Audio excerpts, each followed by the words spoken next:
Tonight's bedtime story is called The Lights in the Church. They had wandered too long in the unknown park. The sun had gone down and it was getting dark. As the night fell, the air soon turned cold. The boy held out his hand for his sister to hold. "I'm scared," she said as she looked all around. "We'll be fine," he said. "Look, see the tracks on the ground?" There in the snow there were prints for them to follow. Where the deer had walked, the snow was now hollow.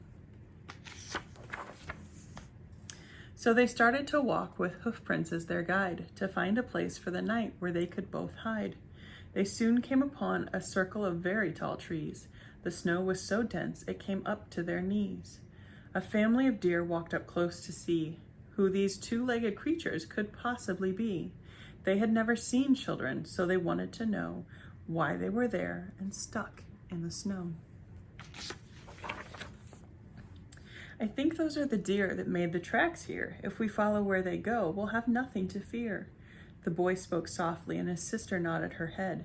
They both wished they were home and tucked into bed. So they both kept walking and following the deer. Then there was a bright light and the path became clear.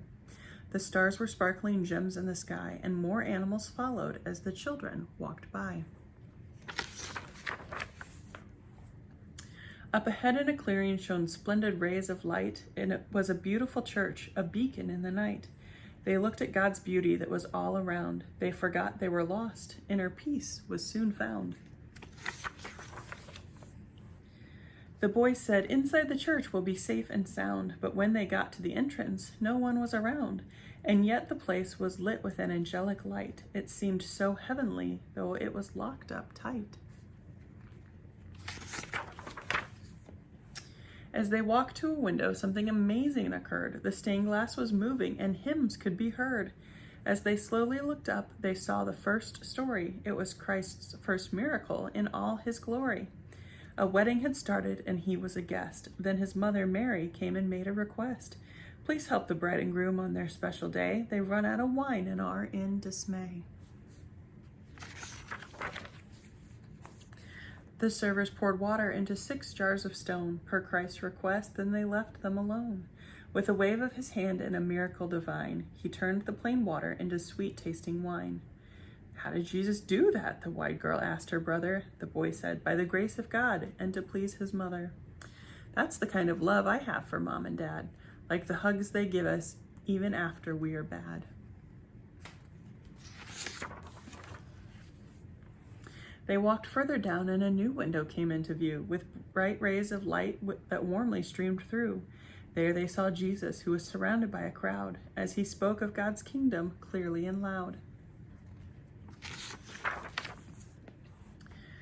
Then Christ's disciples came up to him to speak. "Lord, we've been here many hours and the people feel weak. They are tired and hungry. It's been a very long day. We can't feed them all. We must send them away." Jesus asked, "We don't have enough food so they can all stay." The disciples replied, "There's not enough to feed 5,000 today."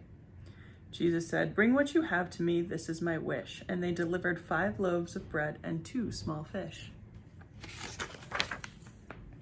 Jesus touched the food, gazed to heaven and prayed, and soon his God-given powers were proudly displayed.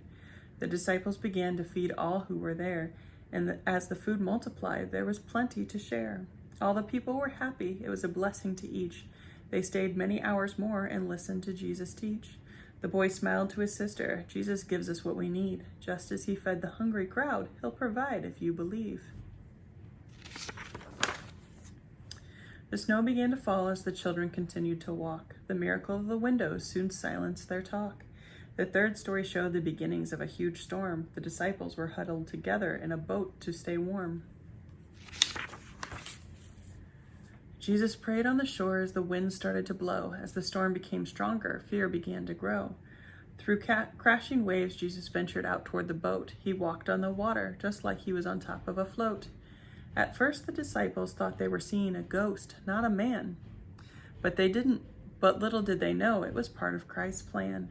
This miracle was about having faith to overcome doubt. Jesus said, "Don't be afraid. I am your Lord. Just walk out."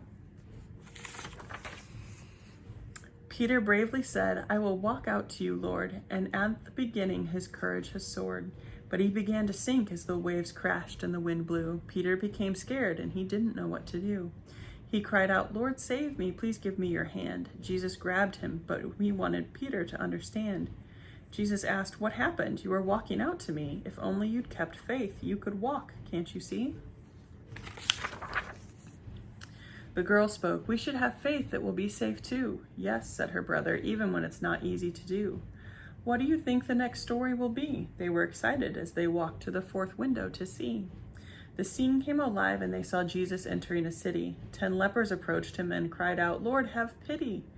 You shall all be healed. Jesus smiled with emotion. Now go to the church and express your devotion.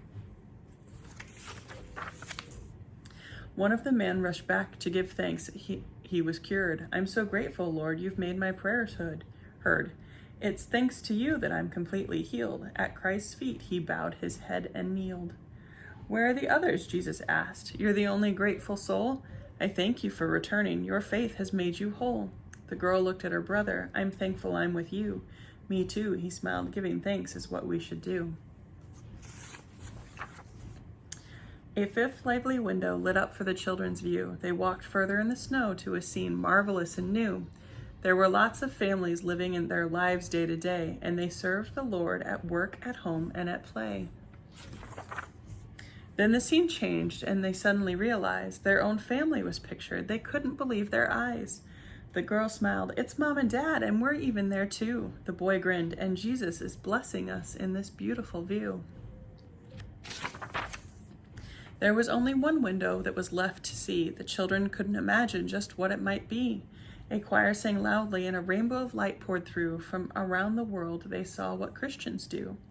All races and nations were gladly helping out to save others from sickness, from fear, and from doubt. And as they brought joy, Jesus Christ could be found there in every little gesture of kindness and care. Their church doors opened, and they saw Mom and Dad. Their mom hugged them both. We're safe. You're so glad. Their dad smiled. You know that you shouldn't wander away. Next time you must stay closer to us when you play. The girl nodded. Can we go home now? I can't wait to get in bed. Her mom laughed. Yes, honey, you're such a sleepyhead. But first, their dad said, the church doors are open wide, so let's go say a quick prayer of thanks inside. The 4 of them walked in and knelt down in a pew, and they prayed and gave thanks for all they'd been through. After getting home through years of happiness and laughter, they remembered this special church forever thereafter. Here's the last picture. The end. I'll talk to you tomorrow. Bye.